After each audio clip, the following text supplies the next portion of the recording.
Hi, I'm walking along now. I've just had the idea as I'm walking along this river walk to try and get fit.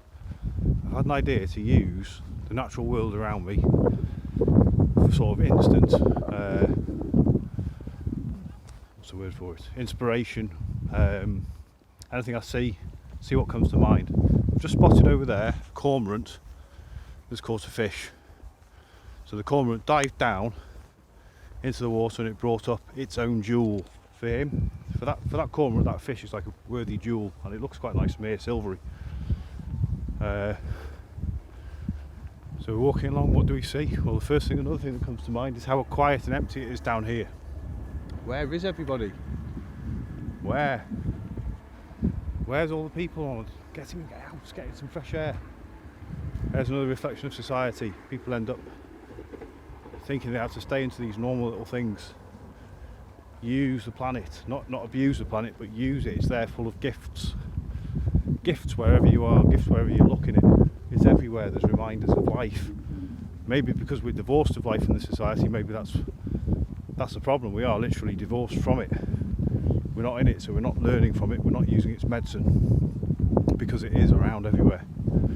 Now this time of year normally is a bit, the natural world starts getting ready to hibernate. And if I look back at my life, the winter has always been a time of flying birds on the move, using the air currents, the air elements. It'd be nice if we had wings, but we haven't got wings, so we can use that for inspiration, for things to be moving, for thoughts to be moving. It's like Mercury, the movement of things in general. Things don't stay static, or if they do, they shouldn't. Right, what do we see now? Right, there's a tree. It looks like a dead tree that's covered in a lot of ivy.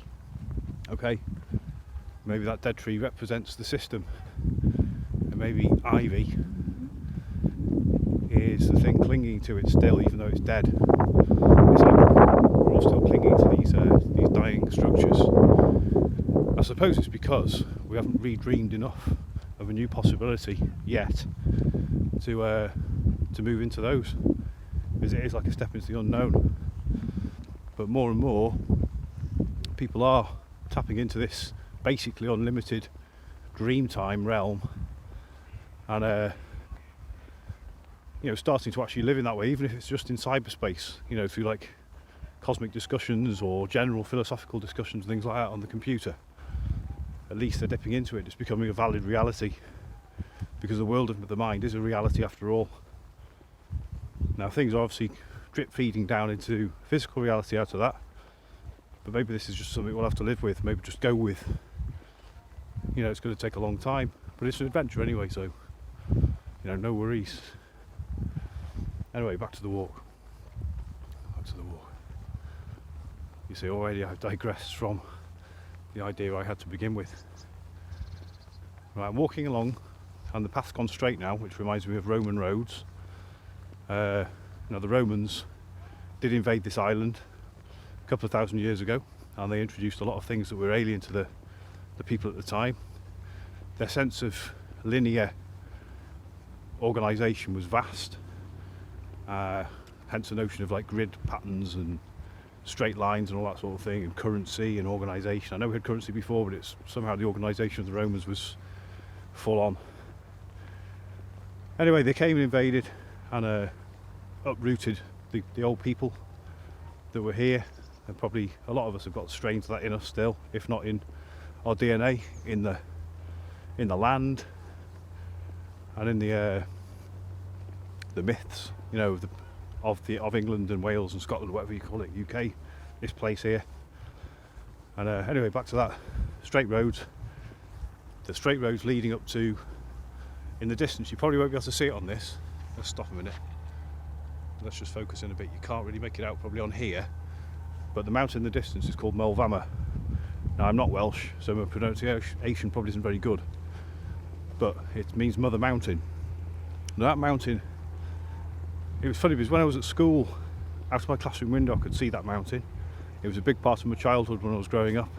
We used to have trips there now and again, and in fact I've taken my kids there. It's become a bit of sort of ritual or routine. Every one of the holidays that I have off work when they're off, we go up to Movama. The first time they surprised me totally because I didn't think they'd be able to do it, and they did. And we've been back there quite a few times. Anyway, Mother Mountain, it's as if it's watching over us. It's not big by the standards of mountains. It's not the size of Snowdon or anything like that, but it's a special one for the area around here if you're tuned into that sort of thing. Anyway, we see the river over there, we see industry, various factory outlets and things. That part of the river is quite quiet actually anyway. People don't tend to use those banks very often. Right, there's some people coming now, so it's put me off. So bye for now, bye.